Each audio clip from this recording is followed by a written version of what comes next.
As a manager in non-league, you know as well as I do, there's a lot of turnaround, and there's been a lot of turnaround since the new gaffer's come in. Yes, players. A lot of players have gone out the door that have been fan favourites of the club, 3 in particular. So, Nathan Palmer left. Lefty has gone. Jackaldinho's left as well now. How big of a miss are those 3 players for SC Dons? And are they the right choices to leave the club? Because you think about the contribution that Nathan Palmer's made, record goal scorer. It's stupid. Jackaldinho, quality player. Lefty, do you know what I mean? He's gone to AFC Whiteley, fair enough. You know, the money train, as they say. Yeah. All right. Look, I'll put it to you like this: those players, those kinds of players, will be missed in any squad. So anyone that says, Dons ain't gonna miss him, they can replace him. Okay, fine. There's loads of different players out there, loads of different qualities. Depends on what you're looking for.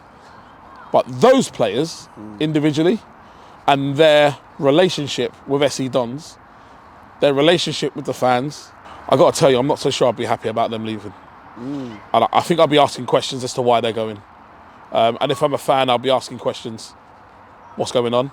I think they've got every right to ask what's going on. But perhaps it's best in this moment that they move on. And I don't think players like that leave SC Dons forever. Nah. In my opinion. I think the right person goes back, and I think those players return home. SC Dons will always be their home. No matter where they go, they're going to be SC Dons players. They will always be seen as SC Dons players. Of course. It's a matter of time before they go home. It's a matter of when, not if. The question is, when is that going to happen? And if that does happen, it's going to be because someone's head's going to go. Yeah. So there we go. Well, when a new gaffer comes in, they want to bring in their own players, right? You know, like when you've gone to clubs, Takeley, for example, you wanted to bring in your own players. So it's only right. I think from the sentimental fan point of view, you're used to seeing your Nathan Palmer's up top. You're used to seeing Jackaldinho there. You're used to see Lefty there. So they're almost part of the furniture. Do you know what I'm saying? Yes. So when they depart, as a fan, you're like, oh my God, my favourite player is departed. But again, for the good of the team and the good of the club, maybe it's the right choices. Because I was at a game quite recently, an SC Dons game quite recently, and some of the players that they brought in, I didn't know about, but they're quality players. Yeah, of course. I think his name was Georgie on one side, and then they had Ed Mubanga on the other side. Both nippy wingers, quality on the ball. Again, fans, SC Dons fans, I'm sure you'll grow to love them over time, but yeah.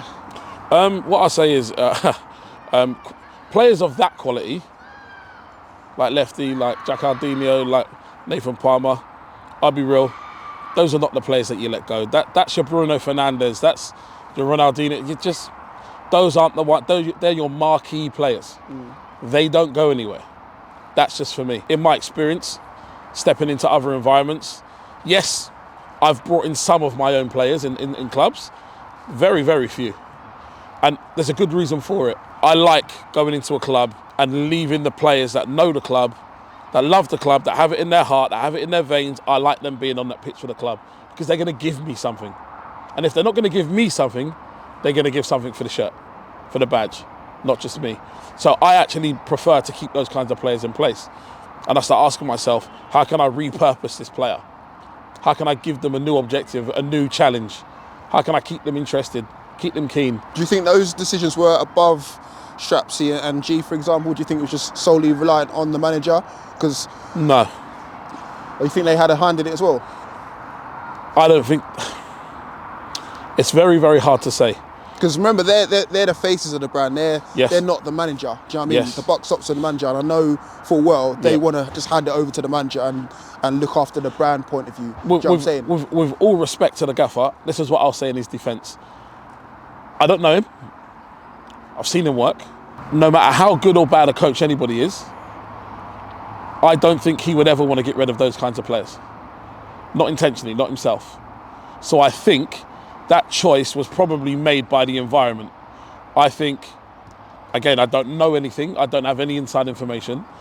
I would imagine, again, purely speculation, I would imagine those players probably had an issue with one or two things. And I would imagine the hierarchy would have said, this is what we're doing, lads. I need you on board or I need you out. It's no hard feelings. You're always going to be family. But I need you to back us, support our decision, or you got to keep it stepping. I'm just saying I would imagine that would have been the case because I don't think that manager is stupid to the point of where he would get rid of, for the level, world-class players. You know, Nobody's going to do that. Yeah, It's just not going to happen. So no matter what anybody thinks of him, he's not going to get rid of those players as a matter of first choice. Yeah, he might have players that he likes and he would like to bring in, but he wouldn't get rid of those kinds of players. Not that caliber, not with that kind of attachment to the club. That's just my opinion.